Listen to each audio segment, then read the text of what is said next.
அன்பான கிறிஸ்துவ சொந்தங்களுக்கு வணக்கம். இந்த வீடியோவில் திருத்துவம்னா என்ன அப்படிங்கிறத கொஞ்சம் தெளிவாக நம்ம பார்க்க போகிறோம். ஏன்னா பல நேரங்களில் பல கிறிஸ்தவர்கள் திருத்துவத்தை தாங்கள் நம்புறதாக நினைக்கிறாங்க. ஆனால் அவங்க வேதாகமம் சொல்லக்கூடிய அடிப்படையில் திருத்துவத்தை நம்பாமல் தவறான விதங்களில் அதை புரிஞ்சு வச்சிருக்கிறாங்க. ஸோ அதனால் வேதாகமம் சொல்லுகிற திருத்துவம் என்ன, அல்லது அப்போஸ்தலர்கள் நம்பின திருத்துவம் என்ன அப்படிங்கிறத பற்றி இந்த வீடியோவில் கொஞ்சம் தெளிவாக பார்க்க போகிறோம். முதலாவது, திருத்துவத்தை பற்றி எப்படிலாம் தவறாக புரிஞ்சு வச்சுருக்காங்க அப்படிங்கிறத கொஞ்சம் சுருக்கமாக பார்க்கலாம். ஒரு மிக மிக தவறான, மிக எளிதாக கண்டுபிடிக்கக்கூடிய திருத்துவத்தை பற்றின ஒரு பார்வை என்ன அப்படின்னா, மொத்தம் 3 கடவுள்கள் இருக்கிறாங்க அப்படிங்கிறது. எஸ், இந்த மாதிரி நம்பக்கூடிய சிலர் இருக்கிறாங்க. அதாவது பிதா, குமாரன், பரிசுத்த ஆவியானவர் அப்படிங்கிற 3 கடவுள்கள் இருக்கிறாங்க.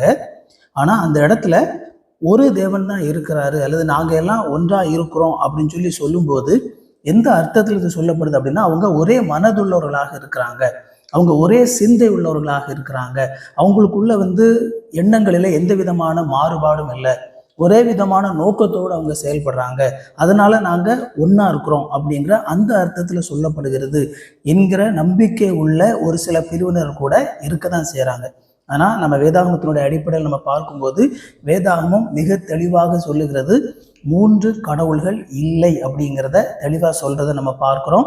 ஸோ வேதாகமம் ஒரு தேவன் தான் உண்டு, ஒரு கடவுள் தான் உண்டு அப்படிங்கிறத உறுதியாக சொல்லுது. ஆனால் இதை கூட கொஞ்சம் ஈஸியாக கண்டுபிடிச்சிடலாம். இன்னும் ஒரு முக்கியமான திருத்துவத்தை பற்றின ஒரு தவறான புரிதல் என்ன அப்படின்னு பார்த்தீங்க அப்படின்னா, ஒரே ஒரு கடவுள் தான் 3 விதமாக தன்னை வெளிப்படுத்தி இருக்கிறார் அப்படிங்கிற மாதிரி ஒரு சிலர் நம்புகிறாங்க. உண்மையிலேயே இந்த நம்பிக்கை பலரும் அறியாமலேயே இதுதான் திருத்துவம் போல அப்படின்னு மிக பரவலாக பரவி இருக்கக்கூடிய ஒரு நம்பிக்கை. இது மிக மிக தவறான பார்வை. அதாவது ஒரு கடவுள் தான் உண்டு, அவர் பழைய ஏற்பாட்டு காலகட்டத்திலே அவர் பிதாவாக இருந்தார். அந்த பிதாவாக இருந்த அந்த கடவுள் புதிய ஏற்பாட்டில் இயேசு கிறிஸ்து இந்த உலகத்தில் வந்தார்லே, அந்த நேரத்தில் அதே கடவுள் தான் அவர் மனிதனாக மாறி இயேசு கிறிஸ்துவாக வந்துவிட்டார். அதே கடவுள் பரத்துக்கு ஏறிட்டு அதுக்கப்புறமா 3ஆவதாக திரும்ப பரிசுத்த ஆவியானவராக வந்துவிட்டார். அப்போ ஒரு கடவுள் தான் 3 விதமாக தன்னை வெளிப்படுத்தி இருக்கிறார் அப்படின்னு நம்பக்கூடிய பெரும்பாலான நபர்கள் இருக்கிறாங்க. இன்ஃபேக்ட் இந்த நம்பிக்கை உடையது யாருன்னு பார்த்தீங்க அப்படின்னா, ஒன்னஸ் பெந்தெகாஸ்டல் அப்படின்னு ஒரு குரூப் உண்டு. அதாவது ஒன்னஸ் தியாலஜி அப்படின்னு சொல்லுவாங்க. ஒரு பெந்தேகோஸ்தே பிரிவை பின்னணியை சேர்ந்த ஒரு பிரிவினர்.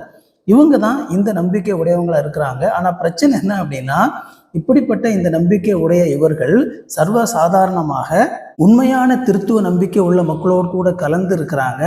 அது மட்டும் இல்லாமல் இது சர்வசாதாரணமாக பல்வேறு திருச்சபைகளிலேயும் திருத்துவத்தை அடிப்படையில், அதாவது அப்போஸ்தலர்களுடைய அந்த அடிப்படையில நம்புகிறதாக சொல்லக்கூடிய பல்வேறு திருச்சபைகளும் கூட இப்படிப்பட்ட இந்த ஒன்னஸ் தியாலஜி அப்படிங்கிற இதை நம்பக்கூடிய பல நபர்களை அவங்க சகித்து கொள்றாங்க. அல்லது இன்னொரு விதத்தில் சொல்லணும் அப்படின்னா, அவங்களுக்கு அந்த அடையாளம் தெரியல. இவங்க உண்மையாகவே, ஏன்னா அவங்களும் தாங்கள் திருத்துவத்தை நம்புறதா தான் சொல்லுவாங்க. ஆனால் பிரச்சனை என்ன அப்படின்னா, திருத்துவத்தை பற்றின அவங்களுடைய பார்வை அப்படிங்கிறது முழுக்க முழுக்க தவறானது. இந்த ஒன்னஸ் தியாலஜி பேசக்கூடிய இந்த பெந்தேகோஸ்தே பிரிவினர் அடிப்படையிலே அவங்க பெந்தேகோஸ்தே பின்னணியை சேர்ந்தவங்க அப்படிங்கிறனால, இந்த பெந்தேகோஸ்தே பிரிவில் என்னென்ன விஷயங்கள் இருக்குமோ அது எல்லாமே அவங்க இடத்துல இருக்கும். ஆனால் அதே நேரத்தில் இந்த திருத்துவத்தை மட்டும் இந்த கண்ணோட்டத்தில் நம்புவாங்க. நம்முடைய தமிழ்நாட்டில் மிக பிரபலமான ஒரு பாடகராக வலம் வந்து கொண்டிருக்கக்கூடியவர் ஃபாதர் பெர்க்மான்ஸ். ஆனால் அவருடைய பாடல்கள் மூலமாக அல்லது அவர் பேசக்கூடிய ஒரு சில விஷயங்களை பார்க்கும் பொழுது, அவர் திருத்துவம் அப்படிங்கிற அந்த நம்பிக்கை என்று வரும் பொழுது அவர் ஒன்னஸ் தியாலஜியை பின்பற்றக்கூடிய நபராக இருக்கிறாரோ அப்படிங்கிற அந்த சந்தேகம் எழுவது தடுக்க முடியல. இப்படிப்பட்ட பாடல்களுடைய பிரச்சனை என்ன அப்படின்னா, அவங்க ஒருபொழுதும் தங்களுடைய நம்பிக்கையை எதை நாங்கள் நம்புகிறோம் அப்படிங்கிற அந்த நம்பிக்கையை எந்த ஒரு ஸ்டேட்மெண்ட்டுமே அவங்க சொல்ல மாட்டாங்க. அவங்க பாடல்களில் பாடுறதை தான் நம்ம கேட்க முடியும். பெரும்பாலும் அவர் பிரசங்கம் பண்ணுறது ரொம்ப குறைவு. பிரசங்கம் பண்ணாலும் தன்னுடைய பாடலை பற்றி இருக்கிற விஷயங்களை தான் அவர் பேசுவார். ஆனாலும் ஒரு பாடலுடைய அந்த தொடக்கத்தில் மட்டும் இயேசு கிறிஸ்துவனர் தான் ஆவியானவராக மாறி இப்பொழுது நம்மளுக்குள்ளாக வந்திருக்கிறார் அப்படிங்கிற மாதிரி பேசியிருப்பார். அது மட்டும் இல்லாமல் அவருடைய பாடல்களில் நாம் மிக பிரபலமான ஒரு வார்த்தை என்னன்னு பார்த்தீங்கன்னா, ஏசப்பா ஏசப்பா ஏசப்பா அப்படின்னு பாடுவார். இயேசுவை தந்தையாக அல்லது அப்பாவாக நினைத்து பாடக்கூடிய அந்த கருத்து அப்படிங்கிறது இறையியல் ரீதியாக நம்ம பார்க்கும் பொழுது பொதுவாக நாம் இயேசு கிறிஸ்துவை இரட்சகர், மீட்பர், ஆண்டவர் என்றெல்லாம் சொல்லுவோம். பிதா என்று சொல்லும் பொழுது நாம தந்தையாம் பிதான்னு சொல்லி திருத்துவத்தினுடைய இன்னொரு நபரை நாம குறிப்பிடுவோம். ஆனா ஃபாதர் பெர்க்மான்ஸை பொறுத்த வரைக்கும் தன்னுடைய பாடல்கள் எல்லாவற்றிலேயும் ஏசப்பா ஏசப்பா என்றே பாடுவாரு. இப்போ நமக்கு ஒரு சில நேரத்துல தொடக்கத்துல என்ன நினைப்போம் அப்படின்னா, ஏதோ ஒரு பாசத்துல அவர் பாடுறாரு அப்படிங்கிற மாதிரியான ஒரு தோற்றம் இருக்கலாம். ஆனா ஒருவேளை அவர் இந்த ஒன்னஸ் தியாலஜியை நம்புறனால, அல்லது பிதா அவர் தான் இயேசுவா வந்தாரு அப்படிங்கிற அந்த நம்பிக்கை உள்ளவராக இருக்கிறனால ஒருவேளை இந்த வார்த்தையை பயன்படுத்துகிறாரோ, தன்னுடைய நம்பிக்கை அவர் ரொம்ப வெளிப்படையா அவர் சொன்னா, பொதுவாக திருத்துவத்தை அப்போஸ்தலர்களுடைய அவர்கள் வேதாகமத்தில் சொல்லியிருக்கிற அடிப்படையிலே நம்பக்கூடிய பல்வேறு திருச்சபை பின்னணியை சேர்ந்தவர்கள் அவருடைய பாடலை கேட்காமல் புறக்கணித்து விடுவதற்கான ஆபத்து இருக்குதோ அப்படிங்கிறனால கடைசி வரைக்கும் தன்னுடைய உண்மையான நம்பிக்கையை வெளிப்படையாக சொல்லாம இப்படியே அப்படியே மலிப்பிட்டு போயிட்டாரோ அப்படிங்கிற ஒரு எண்ணம் நமக்கு தோன்றுகிறது. நம்ம வேதாகமத்துல நம்ம பார்க்கும் பொழுது உண்மையான திருத்துவம் அப்படிங்கிறது எப்படி வேதாகமம் சொல்லுகிறது அப்படிங்கிறத நாம புரிந்து கொள்ளணும். நான் வேதாகமத்தின் ஒரு வசனத்தை வாசிக்கிறேன். 1 பேதுரு 1வது அதிகாரம் 2வது வசனம் வாசிக்கிறேன். பிதாவாகிய தேவனுடைய முன்னறிவின்படியே ஆவியானவரின் பரிசுத்தமாகுதலினாலே கீழ்ப்படுதலுக்கும் இயேசு கிறிஸ்துனுடைய ரத்தம் தெளிக்கப்படுதலுக்கும் தெரிந்து கொள்ளப்பட்ட பரதேசிகளுக்கு எழுதுகிறதாவது கிருபையும் சமாதானமும் உங்களுக்கு பெருக கடவது அப்படின்னு சொல்லி பேதுரு இந்த கடிதத்தை யாருக்கு எழுதுகிறாரோ அந்த நபர்களுக்கு அவர் குறிப்பிடுகிறார். இந்த 1 பேதுரு 1வது அதிகாரம் 2வது வசனத்துல மிக தெளிவாகவே அவர் இந்த திருத்துவத்தில் உள்ள 3 நபர்களை அவர் என்ன செய்றார் அப்படின்னா சுட்டி காட்டுகிறார். இதுல திருத்துவம், திரியேகத்துவம், அதாவது ட்ரினிட்டி அப்படிங்கிற ஒரு வார்த்தை பயன்படுத்துவாங்க. அது முதலாவது பயன்படுத்தப்பட்டது. பின்னாடி நம்ம பார்க்கும்போது ட்ரையூனிட்டி, திரியேகத்துவம் அப்படிங்கிற வார்த்தை இன்னும் தெளிவாக அந்த விஷயத்தை தெளிவுபடுத்தக்கூடியதாக இருக்குது. அப்படிங்கிறனால இந்த திரியேகத்துவம் அப்படிங்கிற அந்த வார்த்தை பயன்படுத்தப்பட்டது. இதுல இந்த 2வது வசனத்துல நம்ம பார்க்கும் பொழுது வேதாகமும் மிக தெளிவாக இதுல சுட்டி காட்டக்கூடிய ஒரு விஷயம் என்னன்னு சொல்லி பார்த்தீங்க அப்படின்னா, இதுல 3 நபர்கள், 3 டிஸ்டிங்க்ட் பர்சன், 3 தனித்தனியான நபர்கள் அவர்களுக்கே உரிய தனிப்பட்ட வேலையை செய்வதாக இதுல சுட்டி காட்டப்பட்டது.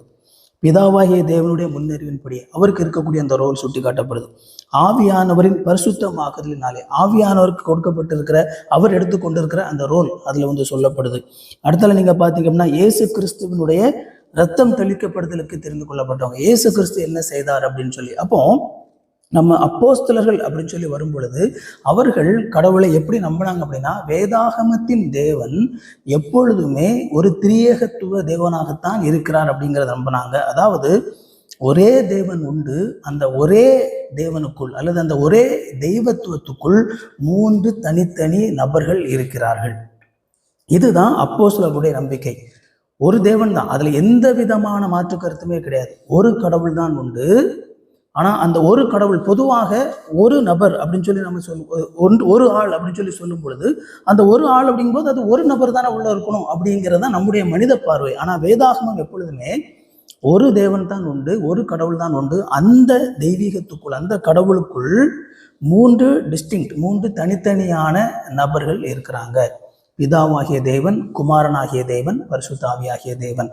இந்த 3 அந்த தெய்வத்துவத்துக்குள் இருக்கக்கூடிய, அந்த ஒரே தெய்வத்துவத்துக்குள் இருக்கக்கூடிய இந்த 3 நபர்களும் ஒருவரை விட ஒருவர் குறைந்தவர்களும் கிடையாது, கூர்ந்தவங்களும் கிடையாது. அந்த மாதிரி நம்ம இருக்கிறத நம்ம பார்க்கிறோம்.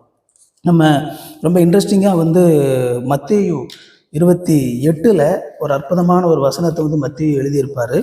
நம்ம அதை கவனமாக நம்ம வாசிக்கும் போது தொடக்கத்தில் அது ஒருவேளை ஒரு தவறாக எழுதியிருக்கிறாரோ அப்படிங்கிற மாதிரி நமக்கு தெரியும். ஆனால் நம்ம கொஞ்சம் கவனமாக நம்ம வாசித்து பார்த்தோமானா அதில் அவருடைய நம்பிக்கை, அப்போஸ்தலர்கள் எப்படி கடவுளை நம்பினார்கள் அப்படிங்கிறது மிக அழகாக அதில் வெளிப்படும். மத்தேயு 28வது அதிகாரம் 18 நான் வாசிக்கிறேன். அப்பொழுது இயேசு சமீபத்தில் அவர்களை நோக்கி, வானத்திலும் பூமியிலும் சகல அதிகாரமும் எனக்கு கொடுக்கப்பட்டிருக்கிறது. ஆகையால் நீங்கள் புறப்பட்டு போய் சகல ஜாதிகளையும் சீஷராக்கி பிதா, குமாரன், பரிசுத்த ஆவியின் நாமத்தினாலே அவர்களுக்கு ஞானஸ்நானம் கொடுத்து. இந்த இடத்துல பார்த்தீங்க அப்படின்னா பிதா, குமாரன், பரிசுத்த ஆவியின் நாமங்களினாலே அப்படின்னு சொல்லி இந்த இடத்துல ப்ளூரல்ல வரணும்.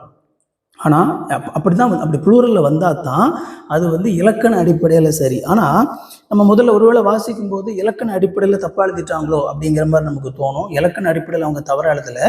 பிதா, குமாரன், பரிசுத்த ஆவி ஆகிய ஒரே நாமம். அப்போ எப்பொழுதுமே அந்த ஒரு கடவுள் தான், அந்த ஒரு கடவுளுக்குள் 3 நபர்கள் இருப்பதாக வேதாகமம் மிக தெளிவாக நமக்கு பல்வேறு இடங்களிலே சுட்டி காட்டுகிறது.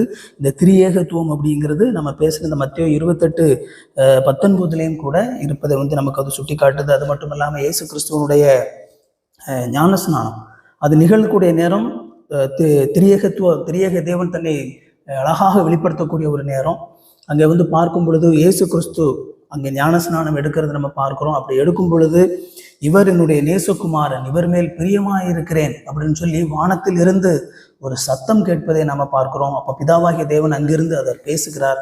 அந்த நேரத்தில் தானே பரிசுத்த ஆவியானவர் புறாவை போல இறங்கி வர்றதை நம்ம பார்க்கிறோம். அப்போ 3 டிஸ்டிங்டான தனித்தனியான நபர்கள் இந்த தெய்வத்துவத்துக்குள்ள இருக்கிறத நம்ம பார்க்கிறோம். ஸோ இதுதான் வேதாகமத்தினுடைய அடிப்படையில் அப்போஸ்தலர்கள் நம்பின திருத்துவம். இப்போ நமக்கு ஐயோ என்னால் இதை புரிந்து கொள்ள முடியலையே, இது எப்படி என்னால் இதை நான் எப்படி புரிந்து கொள்வது அப்படின்னு சொல்லி நினைச்சிங்க அப்படின்னா, நான் உங்களுக்கு ஒரு ஆறுதலான வார்த்தை சொல்லட்டும். இந்த திருத்துவம் அப்படிங்கிறது நாம் புரிந்து கொள்வதற்காக வேதாகமத்திலே சொல்லப்பட்டது அல்ல. ஏன் நம்மால் அதை புரிந்து கொள்ள முடியாது அப்படின்னா, நாம் மனிதர்கள், அவர் கடவுள். அவர் எப்பொழுதுமே இவ்விதமான இந்த திருத்துவ தேவனாகத்தான் அவர் இருக்கிறாரு. பழைய ஏற்பாட்டிலும் அவர் இதே திரியேகத்துவ தேவனாகத்தான் இருக்கிறாரு. புதிய ஏற்பாட்டிலே அவர் புதிய திரியேகத்துவ தேவனாகத்தான் இருக்கிறாரு. இது எப்பொழுதும் அவர் இதே திரியேகத்துவ தேவனாகத்தான் அவர் இருப்பார். ஸோ நமக்கு என்ன அப்படின்னா, இது மனிதர்களாகிய நாம் நம்முடைய மூளை அறிவினாலே இதை புரிந்து கொள்ள முடியாது. ஏன்னா நாம் மனிதர்கள், அவர் கடவுள். நாம் அவரை விட பல்வேறு விதங்களிலே மாறுபட்டவர்களாக இருக்கிறோம். அவர் நம்மை விட மாறுபட்டவராக இருக்கிறார். இந்த உலகத்திலே திருத்துவத்தை போன்ற ஒன்றை புரிந்து கொள்வதற்கான எந்த ஒரு எடுத்துக்காட்டுமே நமக்கு கிடையாது. பல்வேறு எடுத்துக்காட்டுகள் நமக்கு சொன்னாலும் அந்த எடுத்துக்காட்டுகள் எல்லாமே ஏதோ ஒரு விதத்தில் அது தவறாகத்தான் போய் முடியுமே தவிர மிக தெளிவாக விளங்கி கொள்ள முடியாது. அதனால இந்த திருத்துவம் அப்படிங்கிறது அல்லது திரியேகத்துவம் அப்படிங்கிறது நாம் நம்புவதற்காக நமக்கு கொடுக்கப்பட்டிருக்கிறது. இது தேவனுடைய அற்புதமான அவருடைய தன்மையை, அவருடைய ஒப்பிட முடியாத அவருடைய தன்மையை, அவர் கடவுள் என்கிற அந்த அற்புதமான நிலையை சுட்டி காட்டக்கூடிய ஒரு விஷயமாக இருக்கிறது. எனவே வேதாகமம் எதை சொல்லுகிறதோ அதை நாம் ஏற்றுக்கொள்ளத்தான் அழைக்கப்படுகிறோமே தவிர அதை புரிந்து கொள்ள அல்ல. அதனால இந்த வீடியோவில் உண்மையான திருத்துவம் அப்படிங்கிறது எப்படிப்பட்டது, தவறாக எப்படி பல்வேறு விதங்களில் புரிந்து கொள்ளப்படுகிறது அப்படிங்கிறத நீங்கள் தெரிந்து கொள்வதற்கும் சரியான விதத்திலே திருத்துவத்தை நம்புவதற்கும் இந்த வீடியோ உங்களுக்கு பயனுள்ளதாக இருந்திருக்கும் அப்படின்னு சொல்லி நம்புகிறேன். மீண்டும் இன்னொரு வீடியோவில் சந்திப்போம். தேங்க்யூ. God bless you.